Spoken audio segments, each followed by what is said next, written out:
Right, welcome to News Sources. Tonight, we are still insisting that the National Police Service must, as a matter of urgency, get to the bottom of businessman Jacob Juma's murder. But first, stories making headlines at this hour. Well, Uganda's opposition leader, Kizza Besigye, was today sworn in by his supporters as the president of Uganda. Besigye, who had eluded police, showed up in Kampala for the ceremony before being rearrested soon after the so-called swearing-in. Now this comes ahead of the swearing-in ceremony of President Yoweri Museveni tomorrow, a ceremony set to be attended by several African heads of state. Besigye has maintained that Museveni's re-election was neither legal nor legitimate. The Kenya government has set aside $10 million for the repatriation of refugees as Kenya plans on closing down the Dadaab refugee camp. A task force gazetted today has been tasked with coming up with a mechanism on how the repatriation exercise will be conducted and report back to the Cabinet Secretary on May 30th. Kenya is currently hosting more than 600,000 refugees. That's the latest on the news. Now, police have investigators have made what they call an important discovery into Jacob Juma's murder. 2 spent cartridges buried in the earth have been retrieved. Can it be that, for once, there is a resolve to solve Jacob Juma's the murder? discovery of the 2 spent cartridges will help arrest those who waylaid and killed Jacob Juma. And this is not another attempt to slow down the investigations into the killing of this man. Well, the National Police Service must walk away from allegations of a massive cover-up.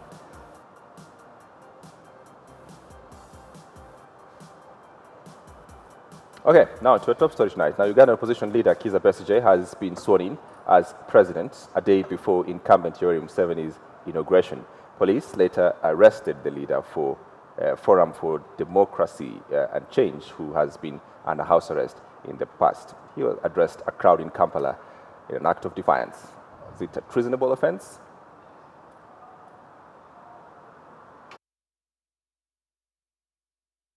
Kizza Besigye Chifefe, swear in the name of the Almighty God that I shall faithfully exercise the functions of the President of Uganda and shall uphold, preserve, protect, and defend the Constitution and observe the laws of Uganda, and that I shall promote the welfare of the people of Uganda.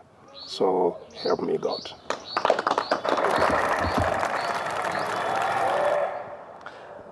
Well, our very own James Smart, karibu sana for the show. All right. Julie Masiga, welcome to the show. Thank you. A journalist here at the Standard Media Group. Thank you. And of course, Rosaline Obala. Whatever is happening in Uganda, your take? I think it's a fine line between anarchy and rule of law. Because technically speaking, Museveni, there was an election, he was elected, and he was sworn in. So technically, Besigye is, I don't know if this is strictly treason, but it's definitely against the law. And it doesn't portend well for somebody who wants to be a leader. That's what I think. Rosaline, an act of defiance, or this is a treasonable offense? He should be in jail now. I think it's an act of defiance, and I think this is when he's been pushed to the limits, because Besigye has been raising issues, questioning the credibility of the elections. And you see, even went to court, and still he was not convinced that the judgment that was delivered in favor of the Ugandan president was the right decision. So by doing this, this is just an indicator that things are not right within the East Africa region, and our leaders should think about it as we push together the East African community unity. James, how did this man evade police cordon just to get into Kampala after this swearing-in ceremony? Well, the most difficult question, I think, in Uganda is how many times has this man been arrested or rearrested? I don't know anyone has a count, including the police. They can't say how often they've arrested him. And to be fair, I think this is an act of defiance on his part. It goes on to show that in Uganda there is not only people, a section of people, because this man has quite a huge following. It goes to show just how the rule of law and the politics and the democracy that we are stuck with, right, in Africa, and especially in Uganda, is the wrong one. It's actually not serving the entire population, if you like. But the question is, how do you change it? It's like IEBC and court. Do you change it by protesting and basically breaking the very law that you'll want to protect you, or do you change it in ways that are prescribed? Well, Okay, what we've seen in this country is whereby the leaders who have stuck to the law, but sticking to the law has never given them the justification that indeed their needs and concerns have been addressed. And we are seeing this thing coming over. We are seeing in Kenya the opposition leader rallying people to go and demonstrate. This is just an indicator that leaders should think and embrace the dialogue, that something actually isn't right. It's not the Constitution. It is us disregarding the Constitution and doing the wrong thing. and most importantly, we didn't come into this earth and found laws. We make laws, right? Yeah. That's important. It's an important distinction to make. It's true. We make the laws, so therefore we break the laws. No, we make the laws, and if they don't serve us, then we make others. We make others, yes. We don't break them. I think this is a statement going forward for the Ugandan president. And if Besigye could pull off something like this at a time when Museveni is supposed to be sworn in tomorrow, it's a statement. And I do not think he did this just out of ignorance. He did this. It's an act of defiance, and we are likely to have more of this going forward. They arrested him. The United States has just sent a statement saying he should be released after being arrested, and it's a statement going forward. Is it the start of many things to come? I have no idea. Well, I look at it in the political context. This one interviewed me, I think it's around 2011, in the last election when he was beaten up, the police with the sprays, and then he had to be flown into Nairobi to get treatment, which the Ugandan government had stopped him for about 2 weeks. And by the time he got here, his eyesight was deteriorating, and his general health was actually really, not at its best. So yes, this is a man not who just went in this particular election. He's going to many other elections. And I think that's the point, that it's an ongoing war. So now it's become a revolution, I guess. It's no longer like a fight, a campaign, if you will. It's actually an out-and-out revolution, because I think this declared him the people's president, more or less. Right. So from now on, we just go on in that vein, I think, for Uganda, because I think we've crossed that line, that negotiating line. Okay, what we are seeing here, we are just seeing the same in South Sudan. We are not been able to resolve what is happening in South Sudan. But we should not forget the fact that the Constitution, our leaders exercise the supreme power on our behalf. So even as far as our leaders defy this, they should know that they are exercising it on our behalf and not on their behalf. All right? Interesting. On our behalf. We donate it to them. Absolutely, and I think just staying on this election, let's bring it back at home. Is the Independent and Electoral Boundaries Commission on its way out? Members of Parliament will be meeting to discuss, among other things, far-reaching changes to the electoral laws in this country, and what CORD wants is a reduction of members of the commission, that is IEBC. I don't know what it will be called next. Gentlemen and ladies, starting with you, Roslyn, is this what we want going forward? I think the issue of the number of commissioners is something that we really need to look at, because we have so many institutions that are having so many commissioners, and you're talking about a huge wage bill. But besides that, the issue of IBC has been a subject that has been discussed for a long time, and what we are seeing now is where the country is headed to anarchy, where the demonstrations and leaders being tear gassed, and that is not the way we want to go. If the government side is ready to dialogue, like I had the deputy president saying that they are ready to listen to all the stakeholders to come up with a way to address this IBC issue, if CORD's proposal is one of the best ways to go about it, then I will support it. Rosalind, Julie? No, you did not, Dennis.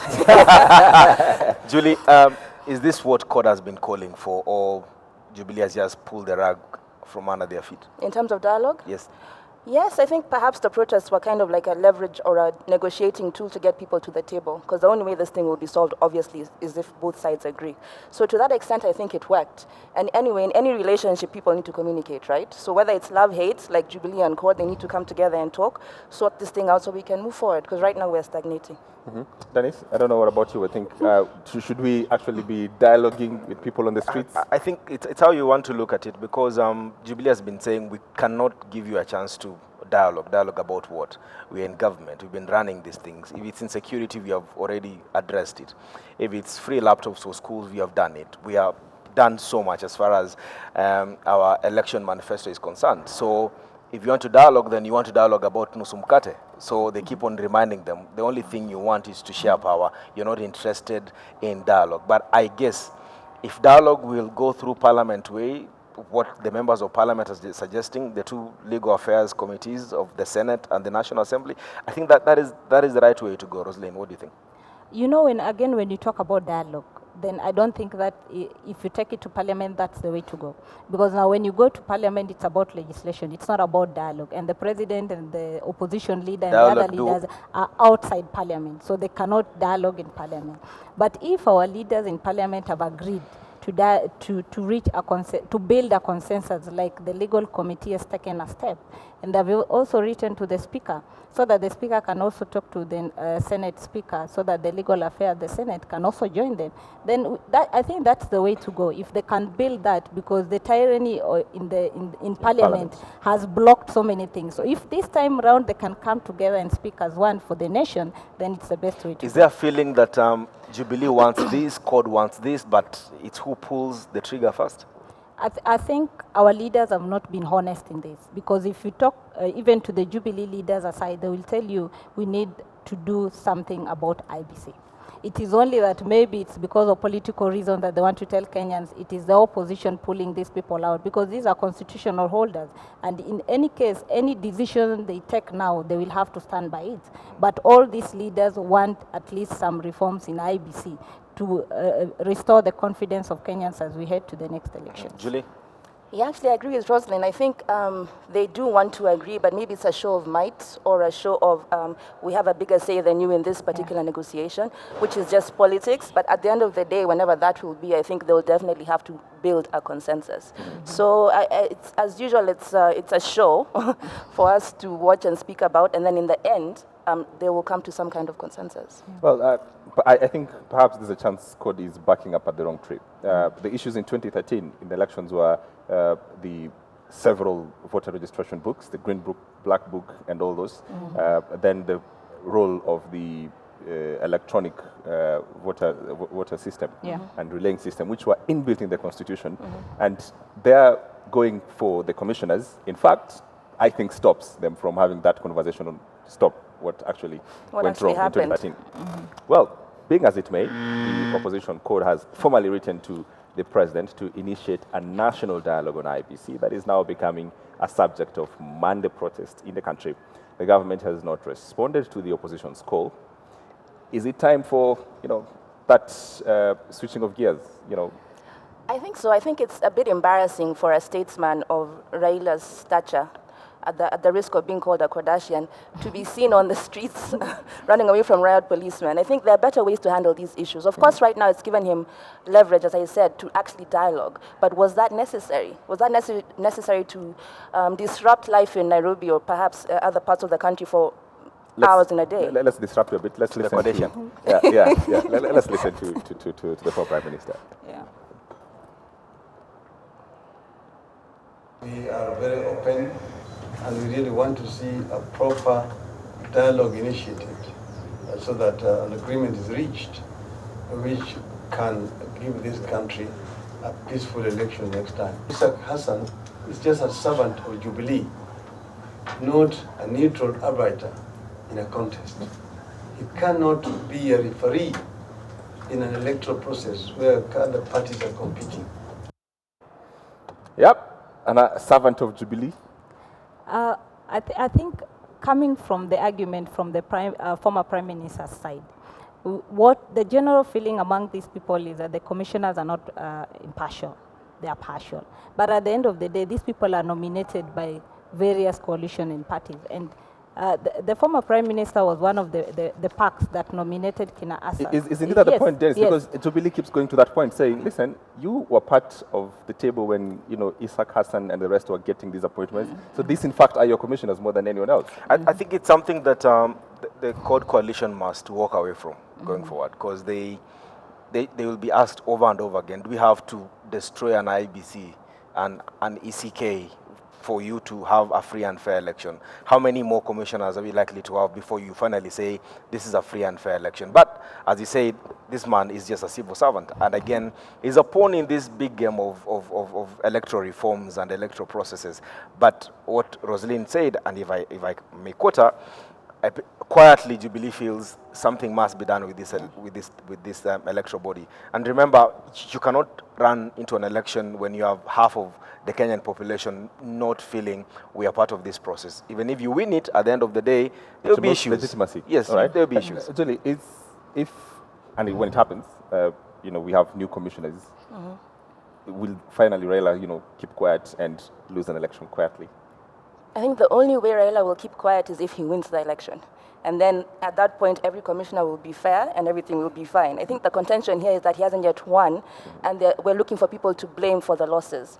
So I think that's basically the root cause of this entire argument, that these commissioners presided over an election where I did not win, and I think that it was unfair. So okay, maybe just to differ with you a bit. Absolutely. Go for it. I don't think it's about winner-loser issue, because this is not the first time Kenyans have raised issues about the electoral process. There are times like in 2 or 3 when the current president lost, and he lost honorably. In fact, he resigned, he acknowledged before even the results were and his announced. own commissioners. Yes, were announced. So it doesn't mean that because the 2013 elections there were divergent views, or in 2007, then Raila must always complain when he loses. The commission has handled many by-elections, and we've had issues. Even the commission itself has said we have had some major setbacks, that we need some reforms to be done. So let us start the dialogue from there. We are having challenges, so where do we head to? So that Kenyans can build that confidence that in 2017, the elections that we are going to go through will be transparent, free, and we will accept the outcome. Dennis? I think it's more of building institutions going forward. And if I'm a player in any game, I expect the referee to be fair and impartial. So I think it's a chance. If Jubilee can do this and allow CORD to nominate a few members to the commission, as it were, because I think from the draft that I've seen out there, I think it's the minority in Parliament that has come up with this draft saying they need, I think, 2 women and 2 men, and they want to reduce the commissioners from 9 to 5 with 1 chairman. I don't know who will appoint the chairman, the process of appointing the chairman, I don't know how it's supposed to go. But I think it's a chance to first build consensus and again build confidence in this electoral body. What do you think? But then, Dennis, what's the measure of free and fair? And add to that, Yeah. this IPPG is the product of exactly what happened in 2007. But Yeah. we nominated commissioners from parties, and look what happened in 2007. So having people from your own party doesn't necessarily Mean that you'll be happy with them in the final analysis. Maybe just to be the devil's advocate and speak on behalf of the opposition. The opposition has had issues over and over again, and they've made various attempts. The last frustration being IBC rejecting the signatures of Hoa Kenya. And which they had a right to. yes, We must mention that. Yes. And some of the issues that were raised in the Hoa Kenya bill was the electoral reforms. So if you go from where they are now, they have been pushed to the wall. What next do you do? Smart. as I you go think to an I think the biggest question will be: is KEPSA wrong about IBC? Is Church the leaders former wrong. is the church wrong about IBC? Yeah. Is 11 envoys in this country wrong about IBC? Something must give. No, I think there's definitely something off about IBC for sure, but people's motivations in trying to reconstruct it, what are those motivations? And are they serving us or serving them? That's the only problem with it. Of course, it should be, something should happen. It should be reconstituted in some kind of free and fair way, whatever that is. But with 2 political organs, not parties, when they're discussing an issue, I'm sorry, Rosalind, but it's always an issue of winning and losing. Yes, yes. How can you that's make the point. Yeah. And I think IBC has not done itself loads of favor Yeah. by either putting themselves in direct, opposition to one of their, clients, if you like. They should be much more open, understand, and they should, of course, this CORD is the losing side. They have more issues more than Jubilee. Jubilee have no issues with IBC. They would want them to stay in office, as much as it was. Yeah. But I think the IBC, as it stands today, their image is battered. Yes. They need to confirm to Kenyans that they, in fact, can run the next elections fairly, and we can all be happy with the results of the We're election. still staying with this Jubilee matter. The Jubilee coalition has backed down on its earlier threat to carry out counter-protest by code on Monday. TNA says they're giving dialogue a chance, but they are not going to the street to do it. They want it done in Parliament. Ladies and gentlemen, again, I mean, we normally have Men, gentlemen. yeah, Dennis, so don't make an tonight, excuse out of it. I mean, James told me tonight is a ladies' night. Yes. Ladies, Jubilee has backed down from this. Is it tactical? Is it wise? I think it is because it shows them as the classier side, if you will, the side that's ready to sit back and think about the bigger picture, about strategy, about negotiation, whereas in people's minds they might see CORD as the more volatile and less thoughtful about the entire process. So by backing down, I think, yes, they have, like, they've scored one, it's a goal to them, it's 1-0 in their favor, in the sense that they might inspire more confidence, because people will think they're ready to sit down and talk about the entire issue. All right, let's just listen in to what Jubilee is actually saying.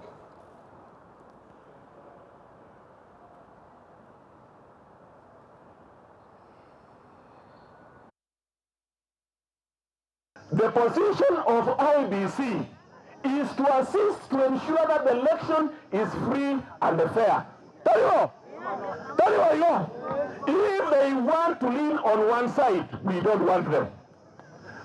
What the IBC should do should be to call court, sit with court, as they sit with the government, so that we don't have bloodshed again.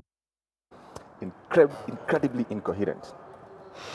He's saying nothing and everything at the same time. Yeah. No, well, he kind of said that they should sit down and talk, yes? So I think somebody should dial Marende, because he was called he had Solomonic wisdom, Yes. because IBC is like a baby and it's being pulled on this side and that side. So do we split this baby or throw this baby out with the bathwater? What do we do? But What do we do? For me, I don't think that this is tactical for the government to call CORD to dialogue, because this push has been there for, I think, It's been sustained. Yeah, for 3 years. Were they waiting for CORD to go to the street to see how serious this matter is? And it's not about the elections alone. CORD has been reaching out to them to discuss, because the nation is about bringing the two different parties together. So I think they've just found that they've been cornered. They need to open up and find a solution to this issue. Is that the case, Danny? I mean, Bernard Guya online on Twitter is saying even the Bible says, let's come and reason together. So it's very important. I guess it is important for these two parties to come and reason together, not on the streets, as it were, but again, it is a constitutional right for people to picket and to demonstrate, and, Yes, and it what is. police should do is provide them with security and not banish them from just protesting, as it were. yes. What, I think so. You're right. I think the police make it worse by being combative, because they could just like stand back and watch the procession happen. But by tear gassing them and all these things, they bring more publicity to the issue. And you're likely to feel sorry, as I said, for the statesman who's running away with tears in his eyes, literally, because he's in a protest. So in that sense, maybe there's a bit of a disconnect between the Jubilee Party and the state machinery in how they should handle the protests. All right. I think that I agree with Julie. I For the don't first agree on time. something. Yeah, Nice. for the first time. For the first time we are agreeing. I don't think these are scenes that we should grace our stations or our print media with. I think, especially now that we're heading to the elections, the stories that we should grace our people with are more consoling and peaceful than this thing of combating and keeping our leaders on the streets. Because if we go this way, then we are spelling doom for the next elections. Rosalind Benja 20 does not agree with you. He's saying, where does it stop? Now it is IBC, next the Supreme Court, maybe next the Constitution. Things must be done the right way. Smart. He's absolutely right. There's what Julie alluded earlier on in the program, that there are certain set laws on how to appoint commissioners and how to remove them. It's in the law and it's written. And yes, CORD, I'm sure they know about this. And for me, I think they are putting politics in it in terms of putting the political pressure on the other side. Yeah. They know that if we go to Parliament today with a bill or an act or something or to get rid of IBC, they'll be defeated in the morning. All right, just for fun. Yeah. To really just for fun. Just to for show they laughs. have power. Just because. Just for laughs. Just Just because. Yeah. Yeah. Right. So I think it's two things. We need to look at the law, where we know exactly how to get the commissioners out of office, and they need to be convinced whether they're going to retire and resign, or the political dialogue. Yeah. I think the honorable thing for them to do is just to resign. To just say, we've done our bit for Kenya and humanity, and yeah, we can go home with a fat pension, and allow the country to move on. Because I think, again, we're being caught up in something that really doesn't concern us at that particular level. Dennis, you're looking very... No, it's interesting. It's interesting. I don't know. Let's call Smart.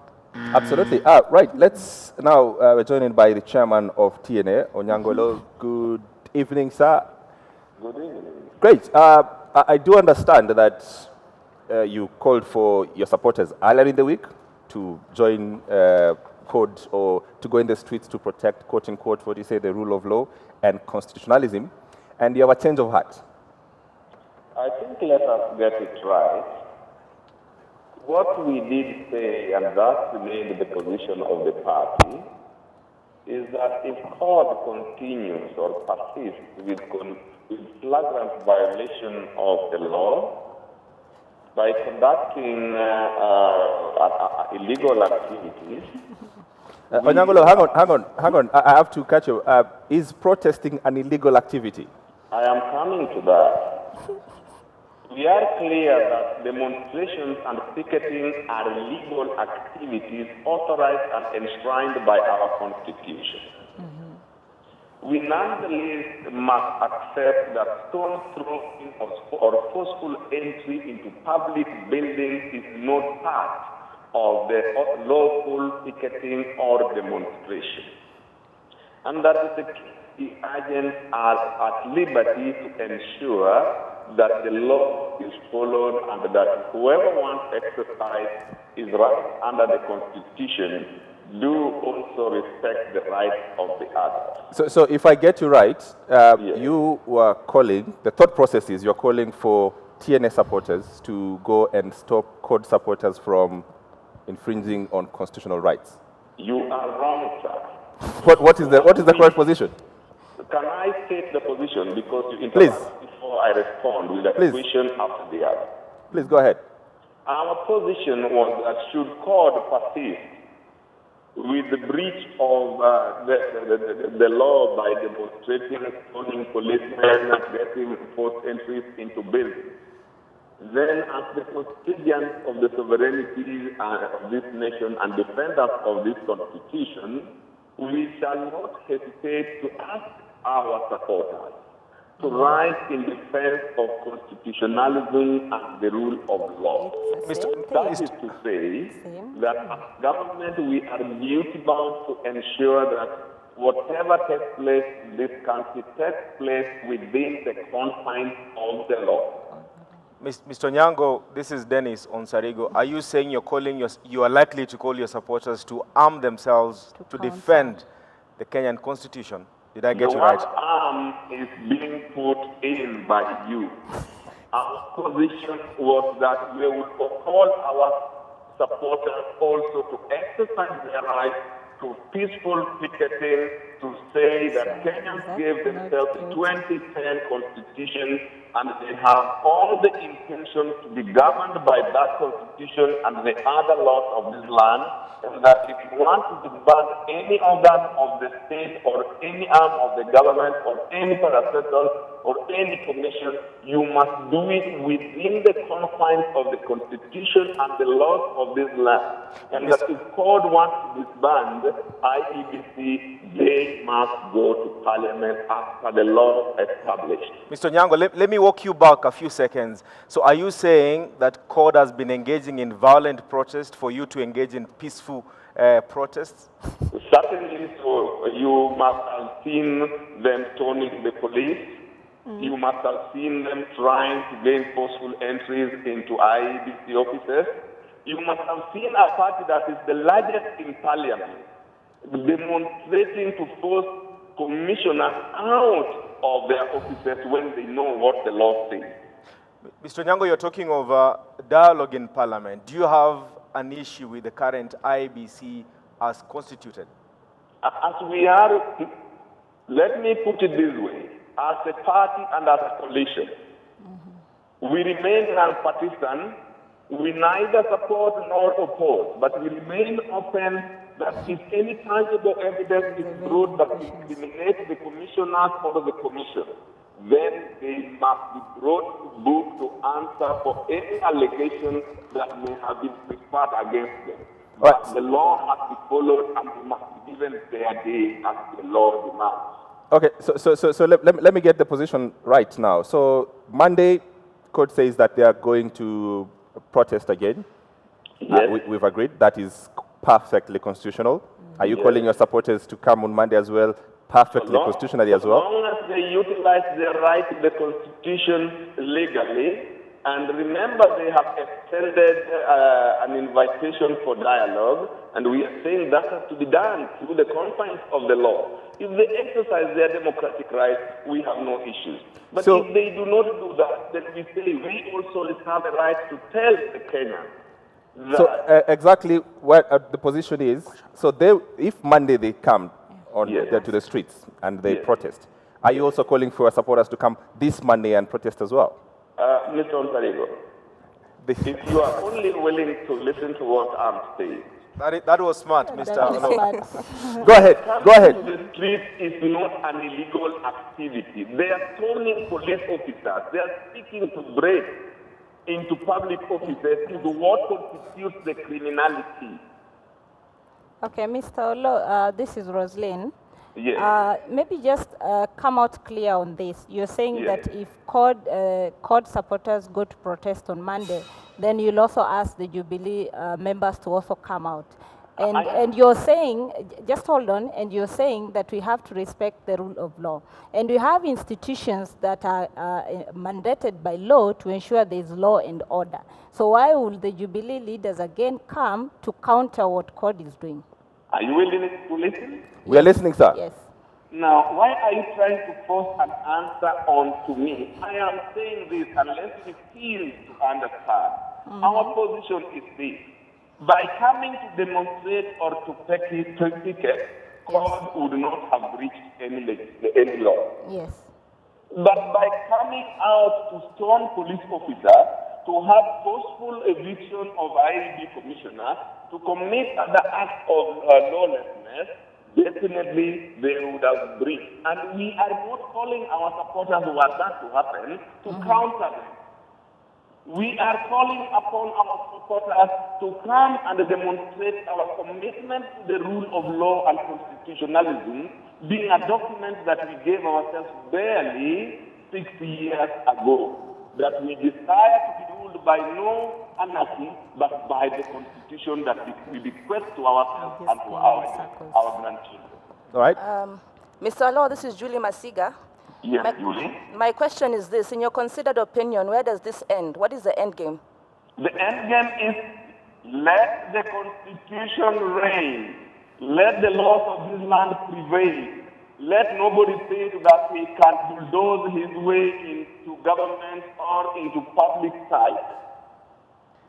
Nyangolo, in 10 seconds or less, if in your considered again opinion and wisdom, if you call for your supporters on Monday, could have their supporters, you see a perfect harmony, crowd of people holding hands and going home singing Kumbaya? Why are you trying to force this thing? We are trying to say that if God brings them their people and demonstrate in a peaceful way, there they would have exercised their right to picket. If they throw stones, and we don't have to call our people on Monday, we may ask our people to also come in numbers to show that a majority of us cannot wish to be control a crowd. governed by constitutionally established mechanisms, Parliament, the judiciary, and all systems established. Mr. Onyangolo, asante sana for joining us tonight. That was a good dialogue. Good evening. Thank you so much. So tonight we are asking you, should President Uhuru Kenyatta and opposition leader Raila Odinga dialogue on the IEBC? We are asking you, should President Uhuru Kenyatta and CORD leader Raila Odinga dialogue on this issue of IEBC? Tweeters at Dion Sarigo, at James Smart, at KTN News. We are taking a short break. We'll be back with more.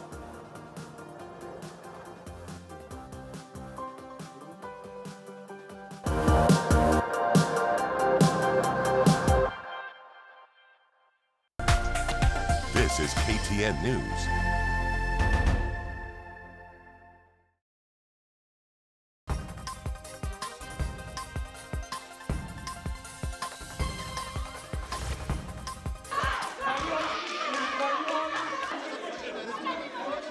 divided house. Chaos erupted for second day at Mombasa County Assembly. I, Kiza Besigye Chifefe, swear in the name of the Almighty God that I will be faithful and bear true allegiance to the Republic of Uganda. A self-declared president, tension in Uganda as opposition's Kiza Besigye swears himself in. The camps have become hosting ground for Al-Shabaab, as well as centers of smuggling and contraband trade, beside being enablers of illicit weapon proliferation. And they must pack and leave. Kenyan government adamant on closing the Dadaab camp.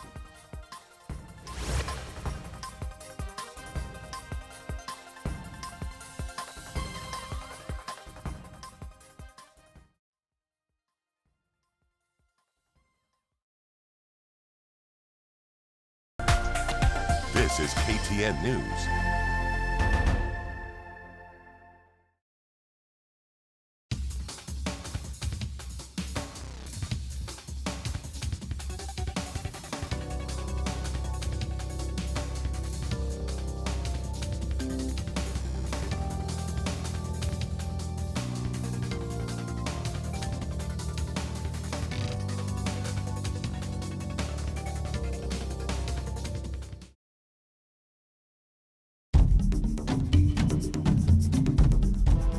From 7th April to 4th July, which is the Liberation Day, people will always, of course, remember what happened. And it is important that they remember.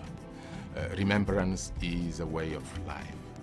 Remembrance will enable each Rwandan to understand that they have to live together as a nation. It is critical to make every effort to bring peace also in the region.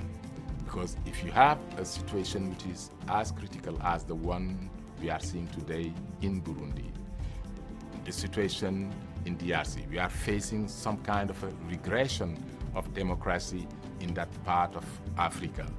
We need to invest more to remind the leaders of their role in managing diversity in the most constructive manner, making sure that they are inclusive in their policies, making sure that nobody is feeling discriminated.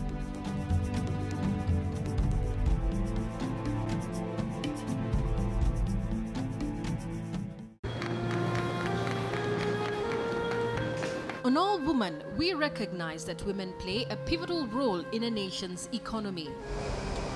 First thing we do, we have an acronym, ANC, Aviate, Navigate, Communicate. That is why every week we speak to women who are making a difference in their fields. Getting involved, starting a very robust exploration process for oil and gas. Giving the world a chance to experience their unique businesses and great ideas. So we also want to be slightly affordable. If someone makes for you a cake without a red velvet cake without chocolate, then it's not red velvet. We give a voice to the disadvantaged. Si mimi peke yangu niko hivi, najua wengine pia waliambukizwa mavirusi hivi. And advocate for equal access to education. We expose the growing epidemic of gender-based violence and forced marriages. And he told me, today we are dying all of us in this house. I'm going to kill you, kill the children, and then kill myself. And celebrate the heroines who are challenging the status quo.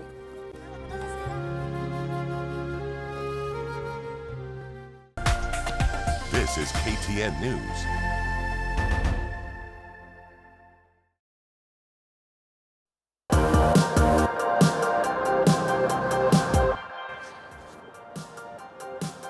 All right, welcome back. You're watching News Sources, obviously, with me, Tim Smart and Dennis Ansurigo, and we'll be joined by another guest shortly. Asking you on opinion poll tonight, to ask you, should President Uhuru Kenyatta end Court Leader Raila Odinga dialogue over the IEBC issue? Tweet us at KTN News, at Dion Sarigo, at Tim Smart. We'd like to hear your thoughts. But first, slain businessman Jacob Juma will be laid to rest on Saturday in what is likely to be a very charged send-off His body will be placed at Uhuru Park, Masinde Muliro Gardens, and in Bungoma for public viewing before his burial. Let these investigations be conducted in a professional manner. Let us not conduct these investigations in public rallies. So I want to caution that anybody with credible information, like it was pointed out by the court leader that, I don't know, flying squad was involved, let him go and record statement. Well, one more guest in the studio, Wamethuku journalist. Karibu sana for joining us. Your take on this, are we likely to have a highly charged political send-off for Jacob Juma this weekend? Yeah, so far so good in terms of charging, if we may call it that way. The fact that already we have a contention here in regards to Jacob Juma's death, we are heading out to the climax. What we are likely to have is a charged, of course, mood, talking, in all manner of overtones, but that will be all. In fact, I'm seeing the funeral is supposed to be in the next 2 days. That will be all in this matter, I can assure you that. Because we are just talking because the topic is still live. As soon as we put him under the soil there, that becomes the end. It becomes the end for the politicians who are taking advantage of it. It becomes the end for investigations. This country has no investigations. It knows no investigations after the crime. So are you saying we'll never know the killers of this man? We haven't known the killers of the people who are killed since 1970s and 60s. This will not be any different. In fact, the very reason that this particular death of Jacob Juma is taking that high tone is because he has been very vocal on matters political. As soon as we are done with him, I'm surprised to hear someone saying, I think it's a police spokesman, saying that he should volunteer information regarding his death. Investigations by police start the moment the murder occurs. The manner in which they treated the whole of this scene, the manner in which they have behaved subsequent, tells you very well that this is almost a death that is acceptable. Julie, are we likely to see a politically charged affair going forward in a month? After the burial, that will be it. I think I agree completely with him. I think, like he said, as soon as we're done with him, as cold as that sounds, people are going to move on. We're going to stop talking about it. We're going to stop thinking about it, and we'll just be kind of like sitting ducks waiting for the next similar thing to happen.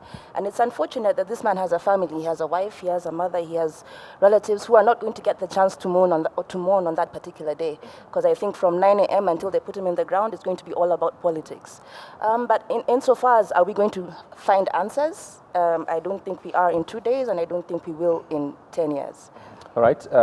Let's talk about Jacob Juma, but moving on, Kenya wants to deport all refugees in Dadaab, terming the camp as a security threat to the country. Will this latest move help secure our border, Mohamed? We must look at it this way, in my own opinion. We have security issues here in Kenya. Are they contributed by the refugees here? Apparently so. The government thinks so. That's so debatable. Do we have, for example, security camps in Nairobi here? I mean, do you have refugee camps in Nairobi here? You see, once a refugee camp is established, and I have read a lot in the media saying that even some Kenyans who felt that they were not living right ended up in these refugee camps, for support. Yes. That will be the issue. If we break the camps, do we send the Kenyans away out of the country? If we can't distinguish who are the security threats within the camp itself, breaking it will not solve the problem. But let me just add that this has been conceived since the times when terrorism was on a high note. So it may sound like it's acceptable by now. Government has been pushing this. For the last, I think, 2 or 3 years. They've been pushing this idea of refugees being a security threat. Do they actually have a point? I think in this day and age, in the day and age of terrorism, we will always have a point if it's national security, because anything could happen. But then again, is it lawful to repatriate refugees forcefully, or should they go voluntarily? And Nkaiseri says that they reached a tripartite agreement with UNHCR and Somalia, which said that they could repatriate these refugees. So there's a bit of a back and forth between what that agreement said and international refugee law. On the other hand, some of these people are third-generation refugees. They're basically Kenyans. So you're sending them back to what and for what? And how sure are you that you're sending them back to a situation which is safe, in as much as I think that AU said that Somalia is safe? So it's a very tricky issue. There are 600,000 of them. I think they said earlier this year they had repatriated 60,000 already. But how are they going to do it? Is the international community going to allow them to do it? Mm-hmm. And is it going to solve our terrorism problem? Well, in law, we are the host community, so we agree and say, well, we can host you or not. I mean, but then it's find it within yourself to find something that the government can hang on to. No, I think they have set aside 1 billion shillings for this exercise. I don't know how that was reached at to repatriate these people back at home. And this has been ongoing. Remember, I think some time back, the Deputy President spoke about this, I think 1 year ago, but there was an international backlash.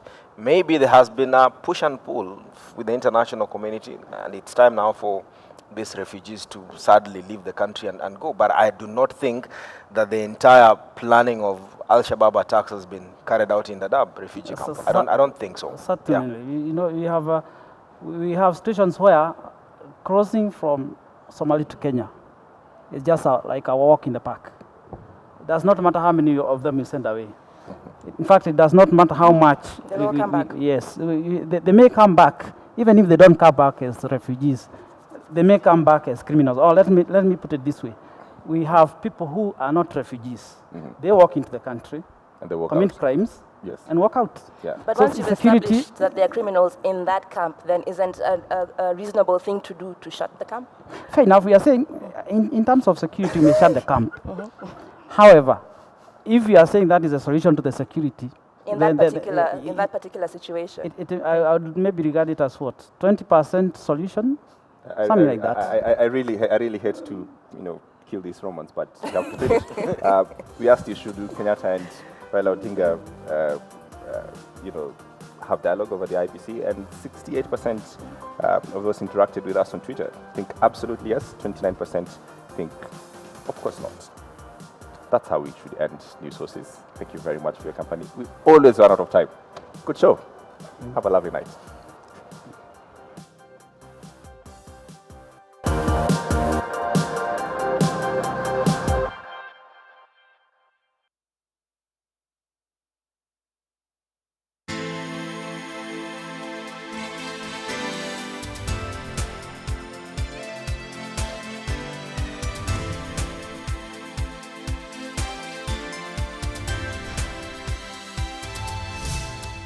KTN News. Get the whole story.